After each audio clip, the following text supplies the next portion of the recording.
Okay, good morning. I am Dr. Felipe Emirano. I am going to demonstrate to you how to assess the head, eyes, ears, nose, and throat. So, first of all, you need to introduce yourself to your client and prepare all the materials.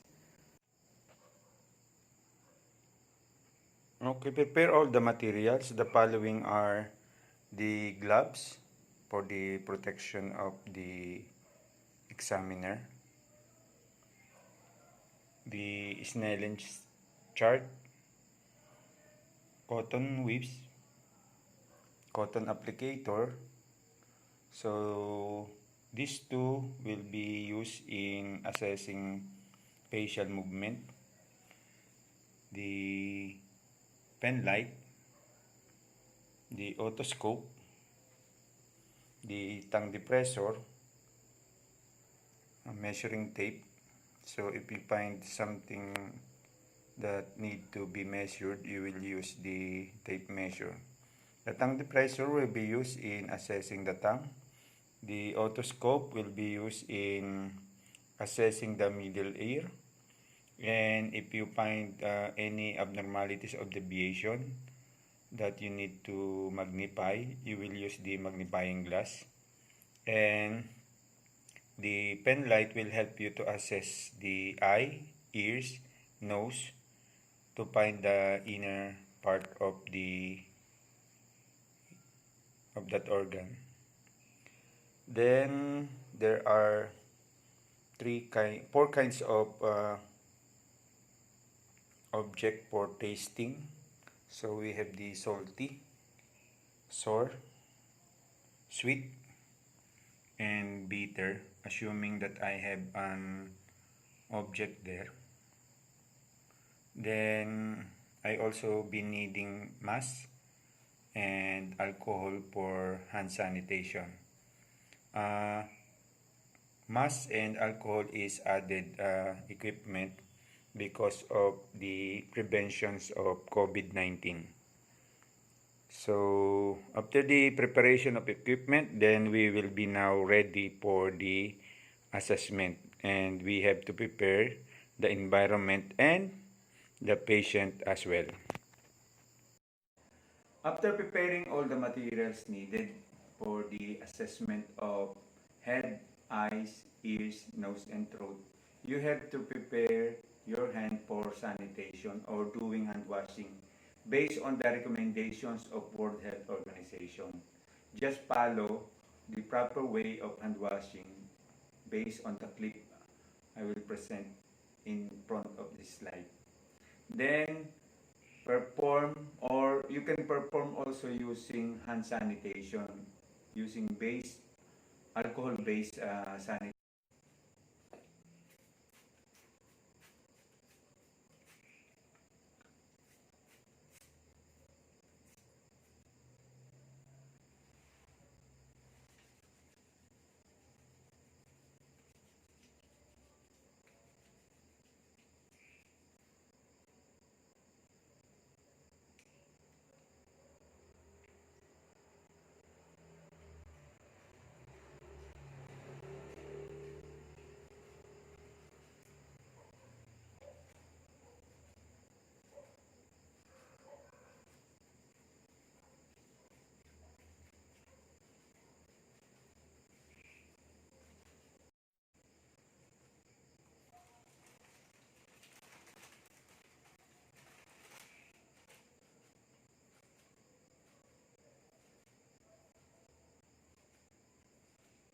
Locate which is your right and left. Okay.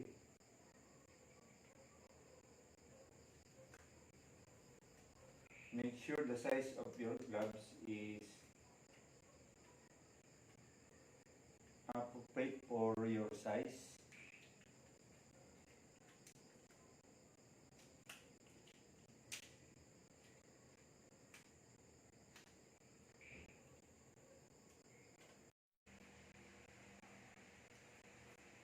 After preparing all the equipments and performing hand washing, you need to check the proper lighting, the surrounding environment, if it's properly prepared for the patient.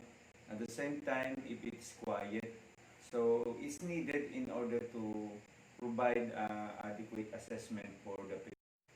You have also to explain the procedure to the patient and position the patient appropriately. In this case, the patient should be on sitting position. Okay? Then you need to uh, uh, address the different history of the patient when so that we could try to better understand the background history or the complaint of the patient. So introduce yourself to the client. So good afternoon, I am Dr. Felipe Emerano, and I'm going to assess your head, eyes, ears, nose, and throat. Okay, I need your participation during the procedure, and I want you to give your 100% cooperation. When I ask you to do something, you need to follow. Okay? Is that okay for you? Okay. My patient is John Cedric. Okay, he is 15 years old, and he's a male. Okay, and I think he's a grade. Okay, first is we need to assess the head. So we need to check if the patient is having history of headache, pain, or any head injury, or presence of dizziness or vertigo, or any head trauma possible for the patient. First, we need to assess the patient's head. Okay, we need to determine the any severity or of headache, the head injury, including the dizziness and vertigo. These are all have related diseases when we go further on investigating those abnormality or deviation or deviations. So, assuming that I am wearing gloves, okay, then you need to inspect the head. So, based on the assessment of the head, you need to review the anatomy of the head. So, particularly the skull. So, you need to have the general appearance of the head based on contour, okay, symmetry of the head, and symmetry of the face, okay, and it's important for determining any abnormality. Then you need to also to determine the any deformities using palpation. So palpation is a procedure that will detect the different contour of the head.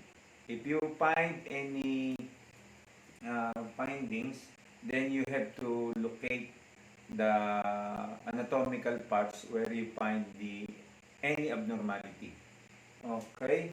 In this case, we need to determine the hair. So the evenness. Okay. Check. Palpate all parts. Okay. Okay. Then the positions of the bone at the back of the ear on the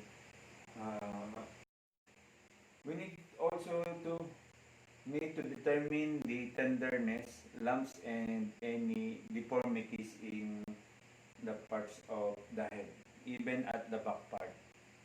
Okay? For facial, we need to determine the facial expression. Okay? Can you smile? Can you frown? Okay? So, this by using that, you need to note the symmetry when expressing expression. And you need to determine the color of the face. So in this case, the patient is having pimples. Okay, a lot of pimples because the patient is a teenager and it's expected for the patient of having lots of uh, we need to note the different pimples location. At present, the patient is having pimples at both face, right and left, and even on the nose and in the upper forehead. Okay. So, mm. You also need to note for any deformity. So, I could not find any deformity in the face of my patient, and as well as the involuntary movement of the face. Usually, the involuntary movement appears on the eye, sometimes in the ear, or sometimes in the muscles or right or left, or in the mouth. But in my case, the patients don't have any manifestations of involuntary movement. At the same time, you need to look if there is any presence of edema in the face. But present, there is no. So, when palpating the face, you need to determine the contour or any deformities. And you must locate for the masses or lesion. Okay? Do you have any problem in your face during your early child? Okay, there is no scar, there is no lesion. And you need to palpate also the temporomandibular joint. Okay, so for crepitation, uh, puffiness, and tenderness. Okay, can you open your mouth? Okay, close. Okay, open again. Close. Is there any pain? Okay. So, there's no crepitation and popping of at the temporomandibular joint. And it means there is no abnormality or any tenderness. Uh, Next is the assessment of the neck. You need to determine if there is any pain on the both side, and if there is any limitation on rotation or movement, and lumps, swelling, and enlargement or tenderness of the different lymph nodes. At the same time is the presence of goiter or the hyperthyroidism. Okay? So, I will advise my client to rotate from right to left or to move the head from right to left, and if there is any pain. So, kindly move your head to the right, to the left. Okay? So, again, kindly move it to the right, to the left. Okay? Center. So, based on there is no pain, there is no lumps or swelling on the neck.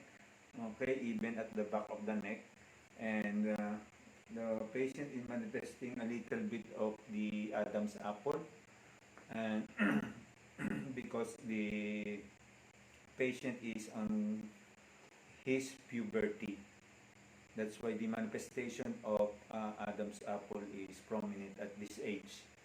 Then you need to palpate the different lymph nodes from the back of the ear on the submandibular area, temporomandibular nodes. Okay, then to the zygomatic part underneath, and locate if there is any enlarged node which represent that patient is having problem in her tooth or any kind of infection. So along down, okay, locate for the lymph nodes. So at present, the patient is do not manifest any enlargement of nodes, and there is no pain, and the symmetry and the contour of the neck is normal, and there is no. Next is the assessment of the thyroid gland.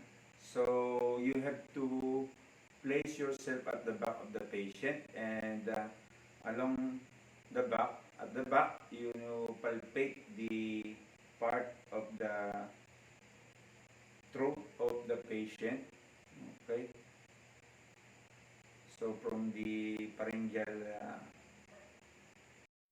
Next, you have to assess the thyroid gland, and you need to position yourself at the back of the patient and palpate the neck, okay, and locate for the thyroid gland. So, one way to determine if there is any tenderness, pain, or presence of goiter is to palpate the neck and using your four fingers and little bit move, okay, to the right and to the left. So to the right and to the left. Okay. So check if the patient is having pain and ask the patient if there is any difficulties during palpation. So is it okay or is there any pain during ano? Okay, so there's no pain. So the patient do not manifest any signs of goiter. Next is the assessment of the eyes. We need to determine any history of blurring of vision, okay, vertigo, or any difficulty of seeing during nearsight or farsight. And we need to also determine if there is any double vision or any abnormalities based on the present condition of our client. So, we need also to check if the patient, especially for elderly, if they are wearing glasses or reading glasses, or if there is any history of blurring of vision or difficulty and how they could cope with a different situation related. We need to determine the decrease in acuity of the eye.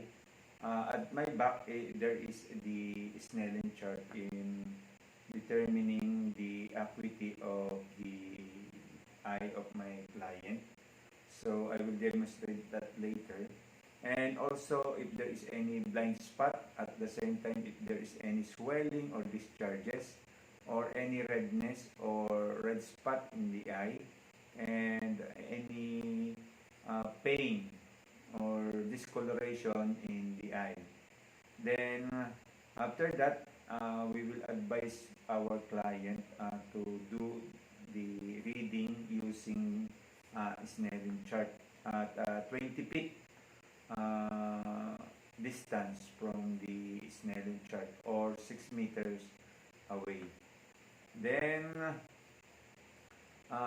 in the inspection, we need to determine the different the eyebrows, eyelids, and the eyelashes. So it must be proper based on my present condition.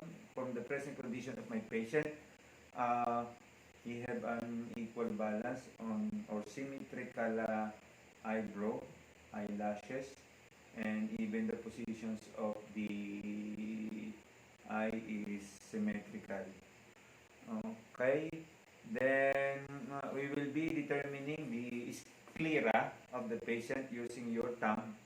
Okay, so you need to palpate. Okay, the patient can be look a little bit. Okay, then open your eyes. Don't close your eyes. Open it. Open. Look up.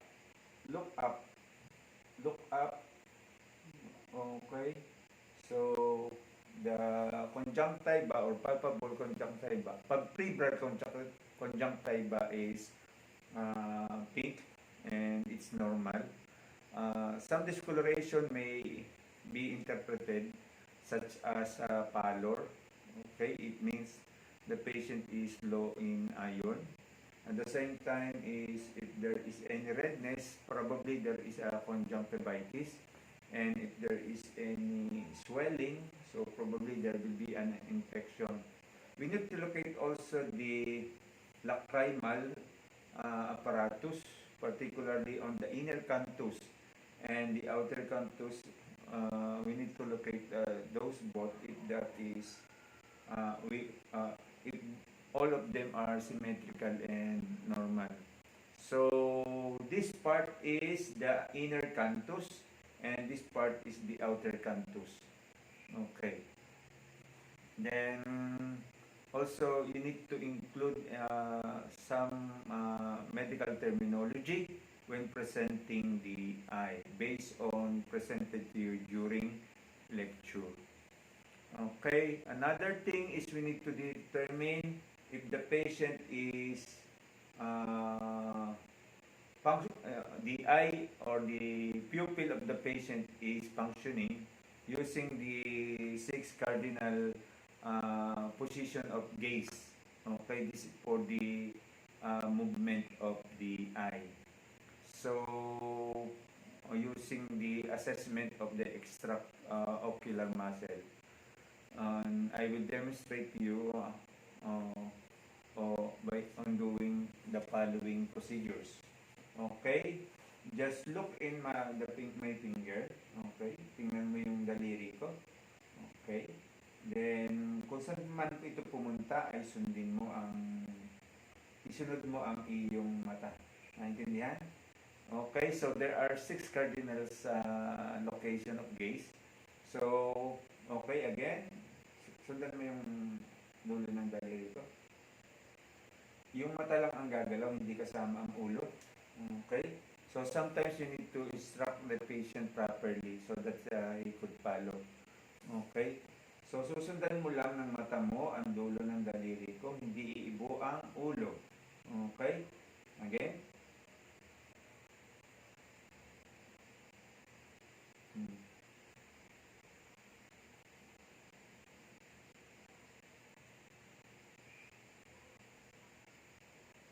Okay.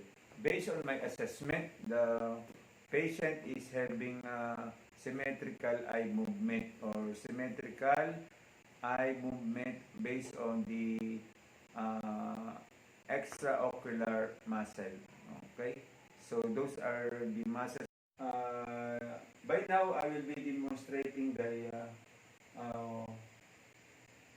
measurement of the eye acuity or you need to place the patients 20 feet away from the Snellen chart or 6 meter. So if the patient is reading on the 20 distance, then the patient is having an accurate eye based on the acuity of his pupil. So here is the Snellen chart, and we will check if the patient could read the optotype on the Snellen chart. So I will start from the smallest, number 9. So kindly check. Kindly position straight. Okay. N R O D F C E D E F P O. Okay, can we follow what I'm pointing? Should be read. D E E E T C E C. The patient is having a lot of mistake on reading. Probably the patient is having difficulty in reading. Okay, so it means the patient should adjust or should wear a reading glass. It's because the patient is next. You need to determine if the pupil is equally round, reactive to light and accommodation. So you will be using the pen light. Okay. So okay, can you look at me? Okay, do you have any pain movement of the eyes? Do you have any difficulties in seeing? Okay. So just follow. Okay. Now just look at me. Okay. Okay. Just look at me See that? again. Okay, just look at me. Okay. Say Look. someone. You need to determine if the pupil is equally round, reactive to light and accommodation using a pen light. Okay, I don't have any smaller one. Okay, just in case you need to a little bit not too bright. It's because it will create irritation in the eyes of the patient. So in this case, just look down. Okay, look at me. Okay. So, okay. You, based on my findings, the patient have an equal round. The pupil is equally round, and it's reacting in the light by means of constricting and dilating. So when the light passes in the pupil of the patient, the eye is constricting. Okay? And if there is a dim light, okay, so the pupil is dilating. So the eye is move, having a movement. Okay, kindly look at your right using eye only. Look, then look to your left. Okay, up. Okay, so the eye is reactive to light and confrontation test. So I will be using two piece of paper that will cover my eyes and the eyes of the patient. You need to explain it so that the patient will can follow your instruction. So cover this part on your left eye. Okay, and the assessor or the nurse will cover the right eye. Okay, so you need to check if you see my fingertips. Okay, say now if you see it. Now. Okay, pen follow. Okay, so again, change. It's as change. Okay, Now. okay. So still seeing. Okay. So, but using this, we determine that the patient have a wide angle of peripheral vision. So there is no difficulties when of seeing on the side of the patient. Next is the assessment of the ear. So we need to determine any history of earaches, infection, at the same time discharges or any past presence in the ears, tinnitus, and vertigo. It is because all those abnormality have connections with the problems in the ear. So for the students, you need to explain what is vertigo and tinnitus, okay? So that your clinical instructor will determine your idea on those medical terminologies. Okay, it's a good thing to explain all the medical terminologies as an additional point when demonstrating. So at the same time, for the client, for the senior citizen, you need to determine if there is any hearing loss or using of hearing aid. At the same time, if poor hearing or difficulty of hearing affects their daily life. So that can be determined through communication or through questioning the patient based on their past experience or based on their present status. Then in the inspection, we need to determine or review the anatomy of the ear. So you need to identify the different parts of the ear. Okay, so these are the helix or the pinna in layman term. Okay, so you need to determine the shape and size. For this patient, okay, for John Cedric, the ear is normal, so it's not too large and not too small, appropriate for his age. And we need to determine also the external auditory meatus for the size, swelling, and the redness or any discharges. So when assessing under 3 years old, you need to pull down the ear and backward so that you will determine the uh, inner part of the ear. While if you will assess the inner part in case of age 3 and above, then you have to pull up, then backward. Okay? So the patient should not follow the head. Okay? So then, assuming that I have an otoscope, okay, to check the middle part of the ear for any presence of pus, redness, or discharges.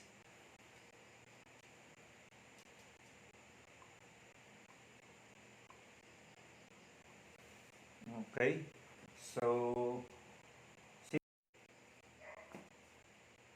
so the otoscope is used to determine the inner part. It can magnify the uh, the view inside the ear, and it also uh, have some light to help you see the internal part of the ear.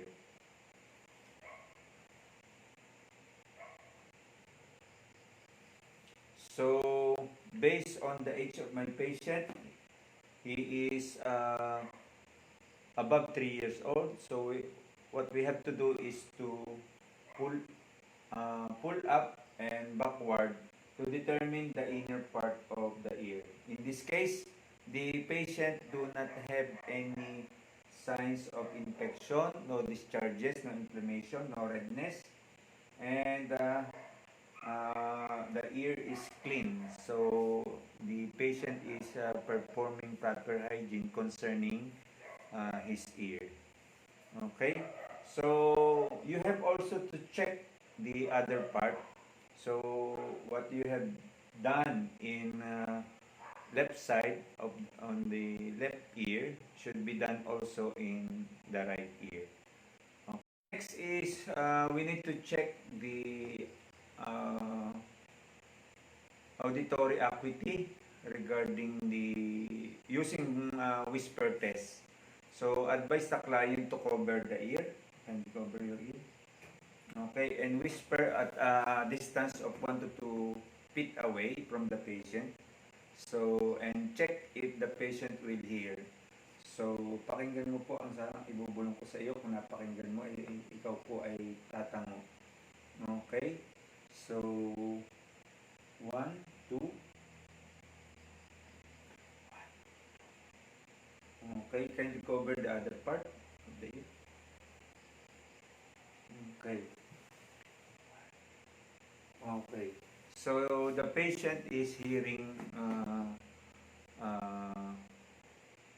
my whisper saying 1, 2. Okay, you could use any other type of words to during whisper test. Okay, provided that the patient cover the ear and you are at the 1 to 2 feet away. Now let's proceed in assessing the nose and sinuses. So part of determining the history of any problem in nose and sinuses, we need to check if the patient is having discharges and what kind of characteristic. Is it a runny nose? Okay, occluded, having occlusion on the both nostrils, usually present severe colds. Okay, then sinus pain. Okay, sinus pain can be determined on this part. Okay, and nasal obstruction. So when it is congested. So then nosebleed. Okay, or nose or bleeding or any allergies, and at the same time if there is a hay fever. So hay fever is a kind of probably there will be an allergy if there is a high fever. Then change in sense or smell. Particularly in COVID-19, patient will have loss of smell and taste. So that's why we are trying to determine. As you see in uh, my, as you see in the screen, okay, I have a preparatory for mouth assessment. But let's proceed with the assessment of nasal uh, and sinuses. So in the inspection, we need to determine the symmetry of nasal opening. Okay, based on my findings, the patient is having a symmetrical nasal, have a symmetrical nasal entry. Okay, the nose is having pimples. Then there's no deformity in the nose, okay, or any abnormality such as clip left and clip palate. Then in palpation, we need to palpate the patient, okay, nose if there is any pain for the sinuses. So if you press this, okay, check if the patient is having pain. There's pain. Okay, so there is no pain. And you need to check the frontal and the maxillary sinuses for tenderness. So based on the patient response, there is no tenderness, there is no pain. And you need to check the sinuses. By checking the sinuses, you need to ask the patient to lift his head. Okay, tingala. Okay. Then, you need to press the nasal septum. Okay, going up. Okay, press ko lang yung ano, going up. Then, use your pen light. Okay, to check the nasal sinuses. Make sure, okay, for safety purposes, to prevent from sneezing, or in case that sneezing is possible during the assessment. So, you need to cover your face or your mouth, okay, as well, so that to prevent any possible contamination during the procedure and to protect yourself during assessment. So in this case, you need to lift the chin of the patient, then press the septum and check the inner cavity of the nasal. Okay. So based on my assessment, there is a moist, but there is no discharges. So it is common to have some moisture on the nasal cavity of the patient, particularly in the nasal septum. So there is also milia, or presence of small hair inside the nose. It helps the to filter the air coming from outside environment going to the body. Okay. So for the students when demonstrating, it's good thing to memorize or review the anatomy of the next is let's proceed to the assessment of the mouth and throat. So we need also to review the anatomy of the mouth and throat and check the history of the patient related to the mouth and throat. So we can check if the mouth is painful, if there is any frequent sore throat experienced by the patient, and if there is any bleeding gums and toothache.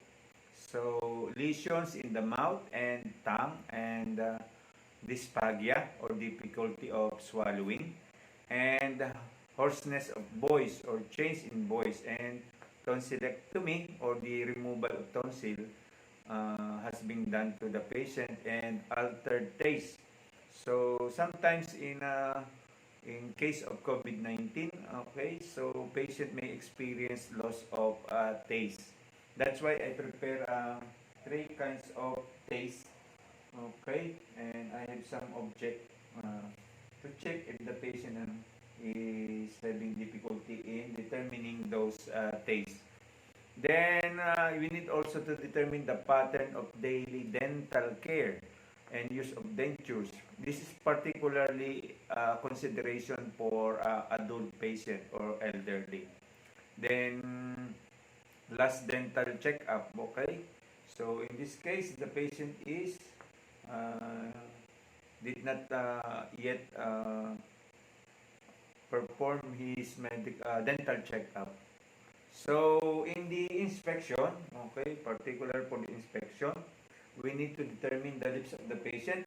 So the patient is normal, a little bit moisture, okay, no crackling, and there is no lesion.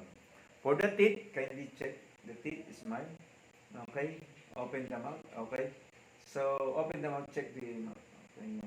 So the formation of the tooth of the patient is not even. So it's not properly placed. Okay. And do you have any toothache? Can you open your mouth big? Okay. Do you have any? Uh, okay. On the lower part and upper part, okay, it's complete. About 36 tooth is in place. It means there's no toothache or tooth decay, okay, present in the mouth of on the teeth of the patient.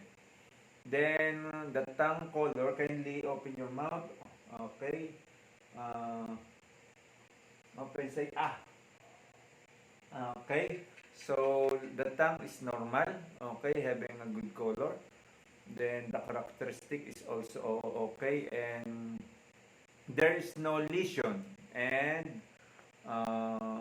properly nourished or moist. Um, uh, the tongue is properly nourished. Okay. Then next is we have here the tongue depressor. Okay. So this is used to open the mouth, and I have also here the pen light. Okay. Okay, kindly raise your head a little bit. Okay. So, protrude. Pakilabas ng dila.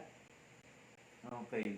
Based on my observation, okay, the tonsil is not enlarged. Okay, the ovula is in place on the center, and the color of the mucous membrane is pink, and there is no redness, pain, or anything. Okay, do you have any pain? Okay, so say ah again.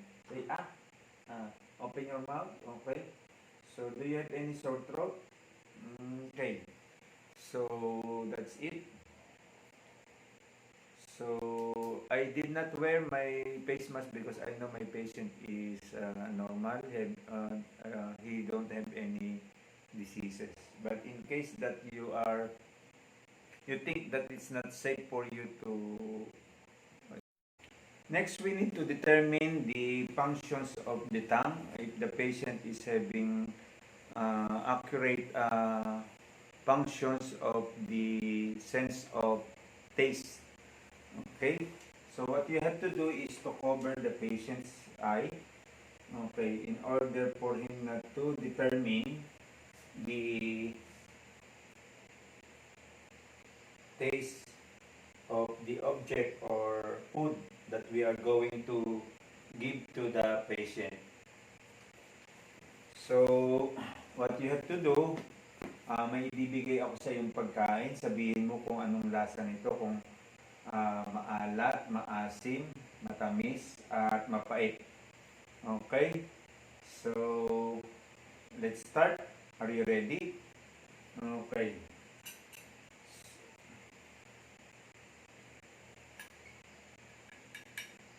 Okay.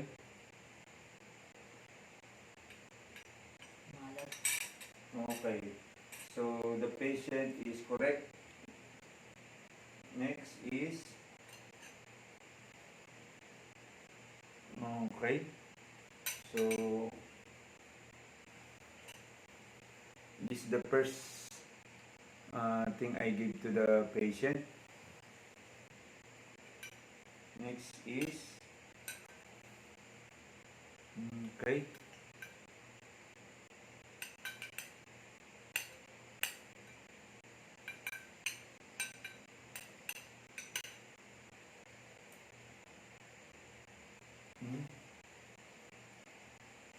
lasa? Anong lasa? Asim. Okay, good. Okay, finish. Okay, next. Next. Next. Hmm. Next. Saan? Mm.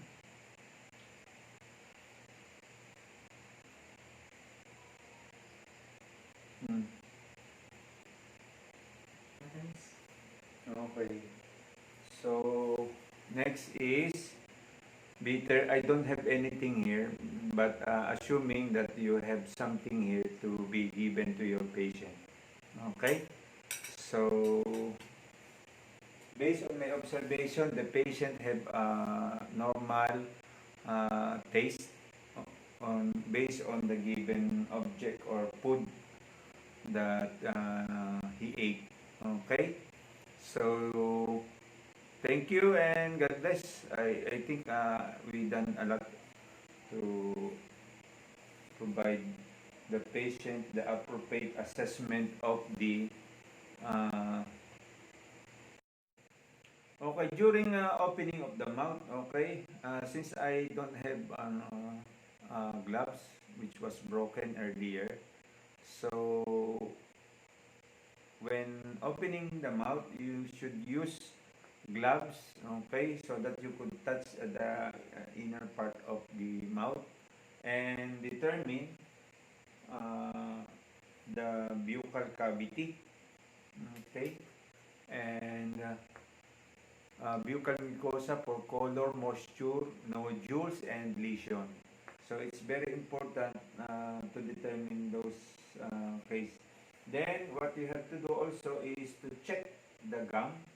Okay, so so there is a presence of decay in the teeth of the patient. So on this part, okay, that means the patient is not properly doing his mouth hygiene or doing the brushing of teeth. Okay, in the tonsil, the patient is having a normal size. The color is normal. Okay, the surfaces and characteristics are normal. So we need to palpate. Okay, by palpating, you need to wear gloves. At the same time is to check if during pressing of the mouth, okay, during checking of inner part of the mouth, if there is any pain when you palpate the inner part. So it's observable that the mouth should be moisture. There is no crackling, there is no dryness.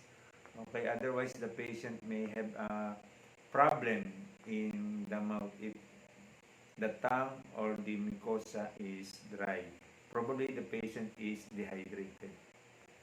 Okay, now let's proceed with the assessment of the cranial nerves. Okay, so we already did the cranial nerve 2, the optic part, which is confrontation test. So what we did in the confrontation test is to check the peripheral vision of the patient. Next is the assessment of cranial nerves 3, 4, and 6, the oculomotor, trochlear muscles, abducens, by using our perla or the by means of the 6 cardinal gaze, okay, for the assessment of extraocular movement of the patient. Okay, using the 6 cardinal positions of eye movement. Then on the assessment of cranial nerves number 5 is the trigeminal or light touch on front head, cheek, and chin.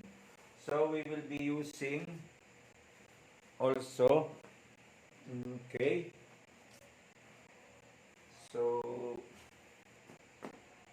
wisp of cotton, okay, so if the patient is responding, okay, so by use of cotton, the eyes is reacting and parts of the face is reacting. Okay. Then on this part, okay, so it's observable that the below the conjunctiva, the muscles is reacting on the use of wisp of cotton. And for the uh, cranial nerve 7, so facial symmetry when smiling and frowning and closing eyes, okay, lifting eyebrow and putting cheeks. So I already did that in our patient, okay, using facial grimace, frown, okay, uh, changing of positions of lips, okay. So all of them are normal and there is no deviation. In the acoustic, I already done the whisper test. So that is cranial number 8. Cranial nerves number 8.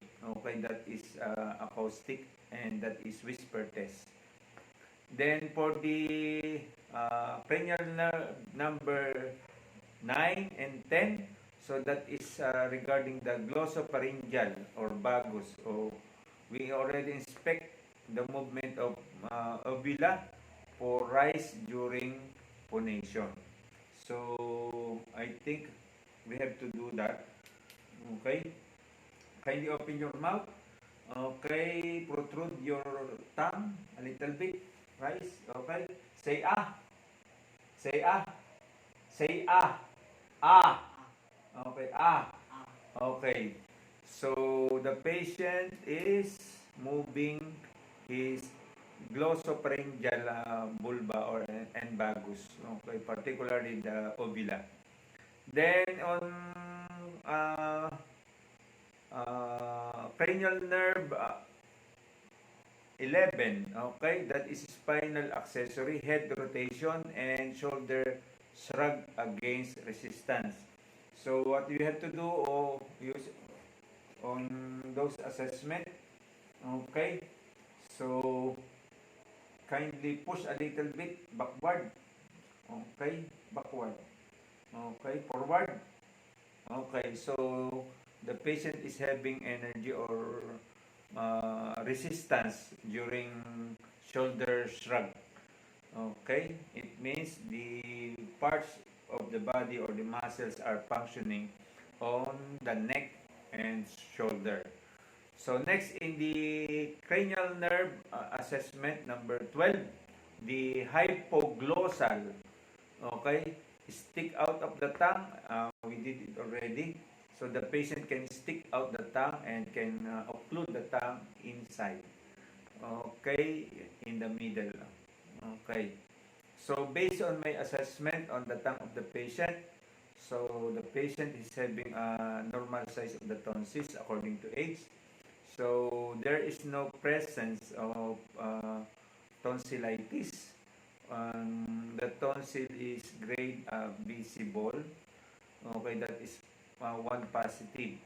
So there are four assessment in the inspection of the tonsil. One positive, which is visible. Two positive is halfway between tonsillar pillars and the uvula. And 3 positive is touching the uvula. The tonsil is touching the uvula. And 4 positive, the tonsil touching each other. So totally occluded or closed po the tongue of the patient. So there is possible pain during eating or entry of any foreign object when food is passing via mouth. Okay, so that will end my return demonstration on the assessment of the head, eyes, ears, nose, and throat. Thank you and God bless you. As my advice to all my students, so you need to mention the anatomical landmark, the medical terminology, and explain you can put additional explanation on those medical terminology and on those what you call this, on those procedures to elaborate further so that your clinical instructor will better understand you, that you learn the procedure appropriately, okay, based on what is being lectured and what is being demonstrated. Sorry for the any difficulties of speaking because I'm not well versed in uh, speaking English. That's why I tried my best to demonstrate it to you in English because most of you students are